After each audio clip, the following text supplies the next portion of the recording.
So we call the first one Alice, or the second one? No. We call them that one that starts in G. The one that starts Some of the piano things, one was Emily Rotherbeam that he took, and there was also a Bodnigan in there. We usually name things under pressure from our record company, so they don't really have names yet. Klezmer over there had a question. I wonder structurally how you organized this, whether it was according to prayer modes, a prayer service, or did you just, how'd you structure it? Well, they're looking at me. We're constantly restructuring as well, you know, in Sydney, but also on the stage.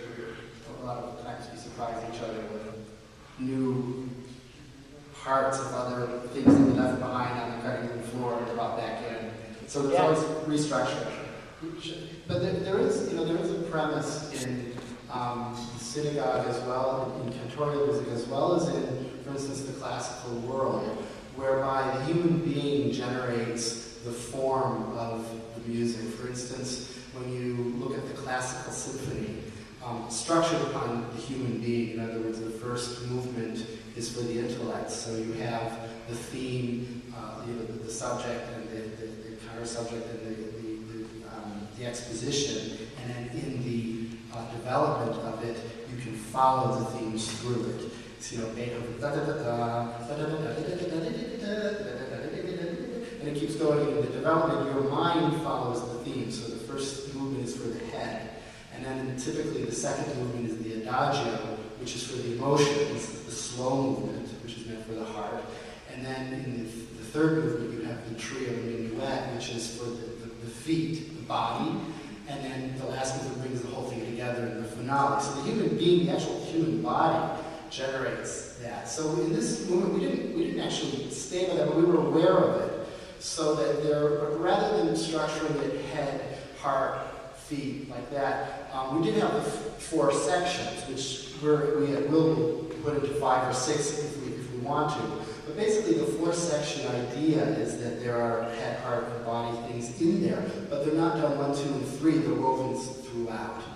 Also, in part of the service, there's the perfunctory prayers that have to be said to start. It's just get them out of the way, and so you can get on to the Torah service. So the way that we spoke with many rabbis and cantors, and especially Sam Weiss in New Jersey, was really our mentor for this project. And he, being a musician, a trumpet player, he was able to kind of straddle both worlds, knowing where we're coming from. We all have various kind of intensities of religious education.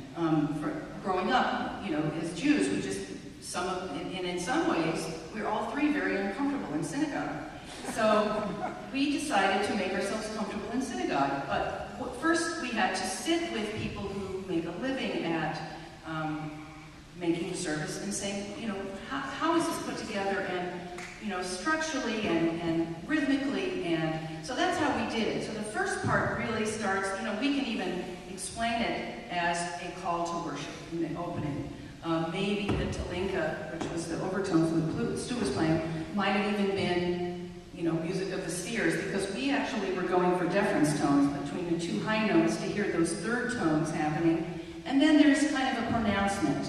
And then each of the first 2 sections end with the hand clapping hymn that is a little off rhythm. Like, how many of you sat in and heard Vishamru and you don't know where the downbeat is? So we decided to play with that.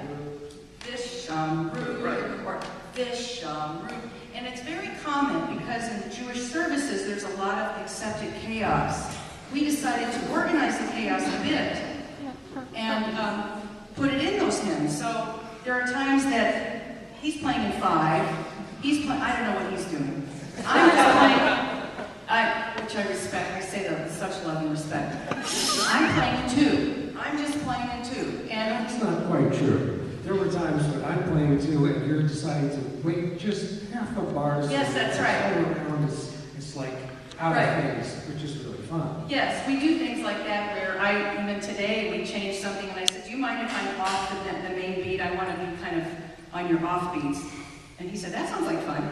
So we organized it, you know, we listened to Sam about how is a service supposed to be built. There's the Torah reading, there's the Haftorah, there's the Anita service, there's the sermon, there's, you know, the third section, which is really mostly, the piano's all Josh's composition, goes deep, deep, deep, deep, deep, and even sometimes gets, you know, so far into itself that it has to kind of needle its way back, which we end with kind of a quiet hymn.